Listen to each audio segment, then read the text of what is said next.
Yeah, okay. Would you ever wear a sweater or a jacket made out of your own human hair? So this is not a TYC question. You pivoted quick from This looking at my is. first I'm gonna chart. get there. It's gonna be a TYC question. Oh, okay. All right, go again because I obviously that one in one ear out the other. Would you wear a sweater or a jacket made of preferably your own human hair? Could be someone else's hair, but your own human hair. You got a nice set of hair. Thanks, man. Hairline's running away though. Um, not if I don't have to. No, I don't think so. Good for the environment. Here's what I found out. And this is going to get into the chart that I put as my first chart, but it's not like a really great chart. So a company called Human Material Loop, they're a startup, and others have been creating not only jackets and sweaters made of hair instead of using sheep and cotton. They can also use it to turn hair into fertilizer and can clean up oil spills. Because what I learned is that human hair, listen to this, has a strength to weight ratio similar to steel. One head of hair could suspend two elephants in the air. It holds heat, it sheds water, it traps oil, it springs back into shape when bent, can stretch up to 70% of its length without breaking, a trait that allowed ancient Greek soldiers to braid human hair into elastic ropes for catapults. Wow. So the reason I bring that up and have this chart of a downward arrow to the right is that when we're all start wearing jackets and sweaters made of human hair, that again holds heat and sheds water really well, less people are going to get sick. It's going to be better for the environment. And you know what stock is that the chart's going to be of? Walgreens, your stock of the year. Walgreens. Wow, I like See what how you I did. connected all that? I just went like I A like it. equals B, B equals C, C equals D, A equals D. Yeah, that was a transitive property of hair. That's very good. Walgreens stock down and to the right because everyone's going to feel not going to be as sick as before. This hair thing, it was fun. I like how you got to it, but I don't see it as a demise of Walgreens or CVS. I would love to wear a sweater made of my own hair. I'm going to be Oh so. man, that's You and I, at some point, will be wearing this jacket. can't wait, dude.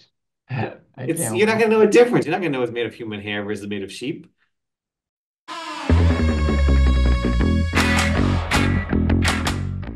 Welcome, listener, viewer, audience member, to episode 52 of Talk Your Chart. I am Brett Horowitz with the esteemed Marco Segura.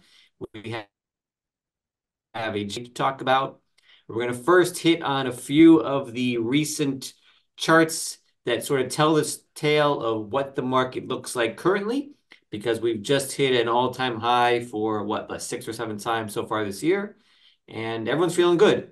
So not to put too much cold water on things, let's go through a few charts showing how expensive the market is or not.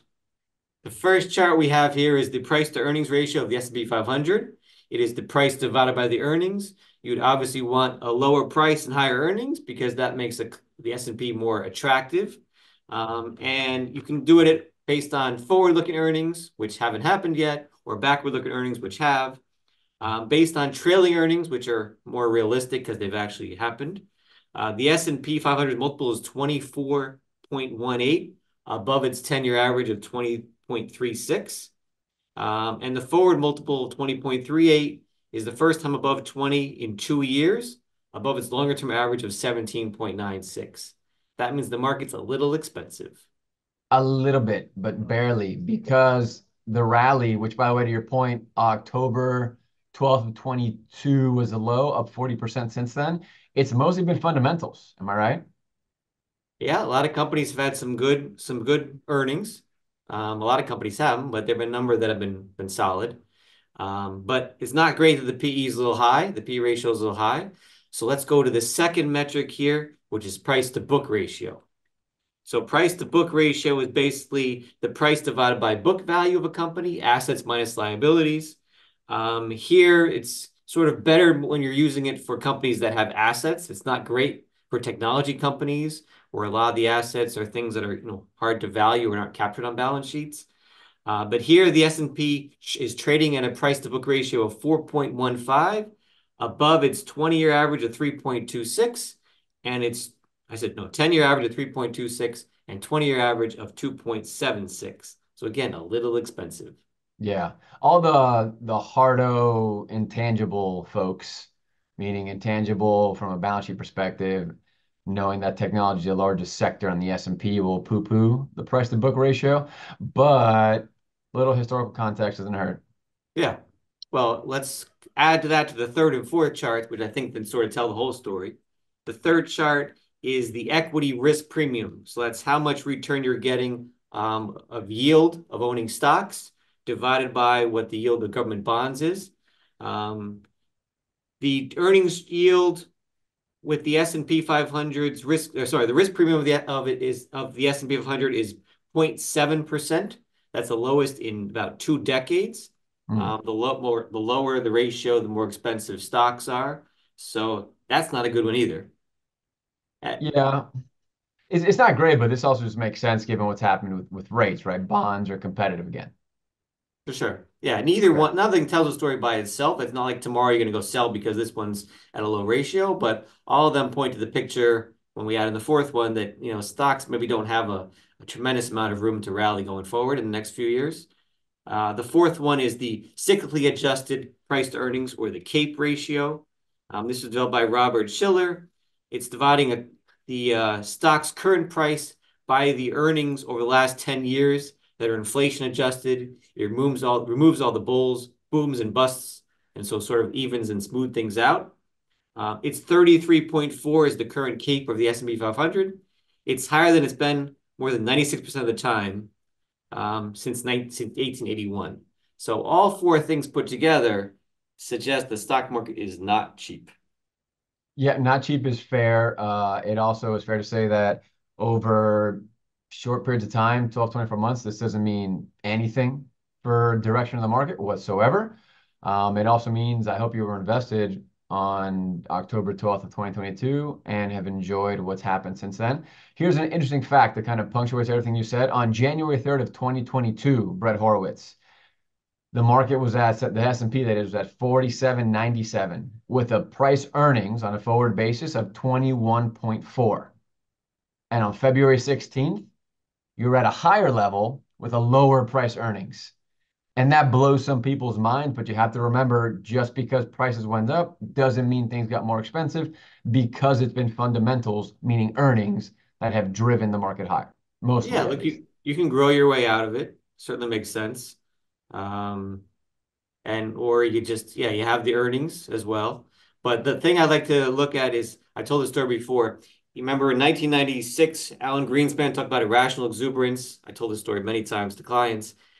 He said the market was overheated. It was going to fall. Over the next 3 years, the S&P went up 107% before finally falling in 2000. And the most interesting stat that I read is that from 97, when it hit that point where it was way too high, everyone said it's got to fall, to 2014, when this study was done by Dimensional DFA, the S&P averaged 7.67% per year. If you, as the perfect investor, got out in 97 when the market was too hot, and then got back in 2000 when the market had cooled off, after it had its dip, you would have returned about 3%.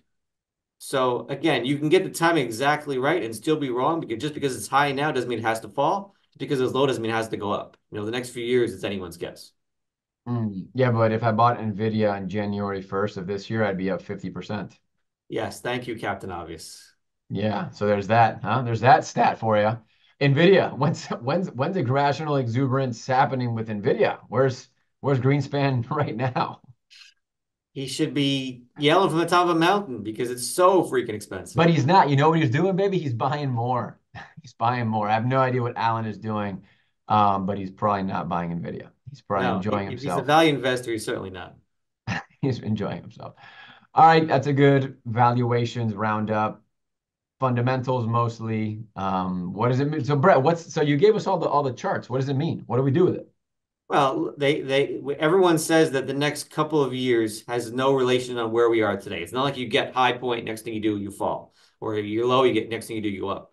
It just tends to mean, though, that over the next 10 years, the proof is in the pudding that if you start a 10-year decade with a high PE ratio, most likely you end the decade with returns that are less than average. That's what it probably Yeah, means. that's fine. And guess what? What did we get last decade, Brett, in the form of returns? Above or below average? Amazing returns. Yeah, above Because the average. decade before that was horrible returns. Yeah, like no returns unless you were in real estate and international markets. Oh, international markets, gross, but they help when they need to. All right, let's pivot. BH, let's talk about, let's keep it real pessimistic. Look at you giving us everything's overvalued. I'm gonna give you everyone's getting fired. I know. Except that's what the headline is, right? So this is going to be a little clunky because I'm switching back to a few different notes that I have here, but the strength in the market is in conflict with all these headlines of everyone getting fired and companies announcing layoffs. Nike cut over 1,600 jobs. Paramount lays off hundreds, if not thousands of workers. Cisco lays off thousands.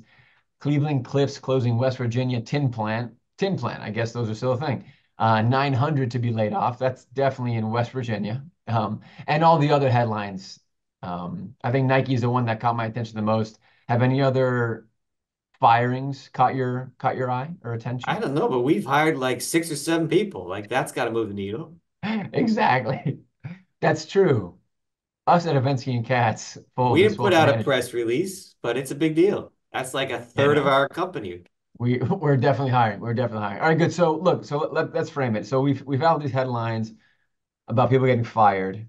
Um, right now, what that looks like in reality is 1.6 million is the amount that has been laid off in the previous month's chart. What does that really mean? Because 1.6 sounds like a lot, right? So to frame it, 1.6 million layoffs just represents 1% of total employment. Okay, we understand. The layoff rate and the range that it usually operates in was zero point 0.9 to 1.2% in the current recovery, which basically means March of 2020 to now. We've had a layoff rate of zero point 0.9 to 1.2%. Before the pandemic, that range was 1.1 to 1.4%. So it sounds normal, if not impressive, then. Exactly. So basically, what I'm saying is this layoff data isn't layoff data. That means we're not in an economic boom. It's kind of super duper normal figures that I don't know what do they tell you. Yes, people are getting laid off, so I feel terrible for those folks. But you know what's also happening to those folks who get laid off? They're getting hired very quickly after they lose that. This is confirmed by the fact that employers hired 5.9 million people in December. Furthermore, according to the BLS, Bureau of Labor Statistics, the economy has experienced net job creation for 37 consecutive months through this January. It makes sense because the unemployment rate's not moving much. I mean, it's up I a couple know. ticks, but it's not much at all. Every week the jobless data comes out. It hasn't moved above 200,000 or much more above that. I mean, I think the articles of companies laying off are more prevalent than the articles of companies hiring. But when you add all the companies hiring, your sixes and your sevens and your tens and your 20s and your 50s, like it ends up offsetting all the people that got laid off in those big rounds with other companies. Yeah, so it's obviously premature to conclude that layoffs are not starting the recession that everybody's been waiting for, and now saying not going to happen, which would just be perfect because I obviously was a flip-flopper in that whole thing. But this is basically, you're looking at this, and this could be very ordinary for an economic boom as well. Yeah, sounds like it's yawn worthy to me. I know. All right, so next, pessimism again. Let's get to pessimism by talking about optimism. The chart we're looking at here is the Michigan Sentiment Index, basically consumers saying, how do we feel? And then it pairs that with a subsequent 12-month return of the S&P 500. And if you remember, Brett, I brought this chart up in June of 2022. And 12 months after we looked at that chart, The S&P was up 17.6%. Awesome. And on an average, the 9 troughs that are showing here, so basically the points with which sentiment was lowest, you get an average S&P return of 24%. Pessimism is a buying signal, basically, right? What happens in the peaks? Not to say that we're at a peak right now, but we're definitely at a peak relative to the June 2022 trough. Peaks average 3.5% rates of return. So what does that mean? That basically falls in line with don't expect another 40% return over the next 15 months. We just hope you were participating in it. However, what it also goes to show you is the market is usually up. Well, yeah, I get that. The only thing that I have a issue with is this idea that consumer sentiment is that important because all you hear is that everyone's dour about the economy right now. Everyone blames the president, everyone blames inflation, everyone thinks the world's coming to an end, everyone thinks that politics are awful and that there's too many wars and everyone's killing each other. Like, I'm shocked that consumer sentiment is high about anything right now. But to your point, it's a great chart showing that, A, yes, markets go up over time, and B, when sentiment is lowest, you buy when everyone is fearful and sell when everyone's greedy. I mean, that was Buffett saying. Yeah, So that's that makes it. sense. Sentiment doesn't matter other than it does because the one constant since the beginning of time is just human behavior. And this is exactly it. If you look at the AAI, AAQ, whatever the hell it's called, it's like the individual investors survey, the same thing happens. When those folks have the highest percentage, or I should say, I think it's usually framed as low equity exposure, what do you think does better over the next 12 months, equity or bonds? Equities. They're contrarian indicators. So does this mean change your allocation to be more conservative? Obviously not. That'd be silly to take one metric and make such a large scale change. But what this goes to show you is that the moments of peak pessimism is when opportunity is found, but it's hard to frickin' do. Are you wearing a pink shirt today or is that purple? If Lane's asking, it's pink. But if it's me, it's my favorite color. It's an offshoot of purple, Okay. not exactly purple. Because we know there's the pink shirt index or pink tie index, I guess is what originally came to be known, where if guys are wearing pink ties, that they're pretty optimistic and confident about things, and that's a bad sign for the economy. It sort of ties into the sentiment here. Thankfully, looks like more of a purple shirt than a pink shirt. Yeah, it's purpley. All I know is that peak of the market is when you hear about companies trying to make clothing from hair.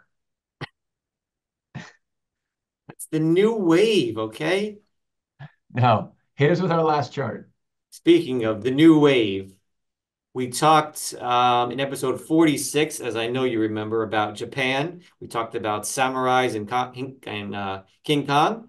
Now we're going to talk about bonsai trees and sushi. Perfect. I hope that they have a JB roll in Japan. I was thinking about that. You think they have a cream cheese and salmon roll in Japan? That's my I don't favorite. know. I think you sound like a super uncultured finance guy right now, but I don't know.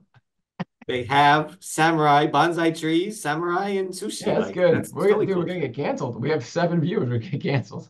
Anyway, back in episode 46, we talked about how the fact was, hallelujah, Japan's actually had some inflation, some sticky inflation, whereas over the last 30 years, it's been deflation. I made the mistake of saying it at that time, the market in Japan, the Nikkei 225 hit a record in 1979. It was actually 1989. But at that point, the Nikkei um, was at 38,915. And everyone thought Japan was going to rule the world. You had all these Japanese companies that were making all these electronics.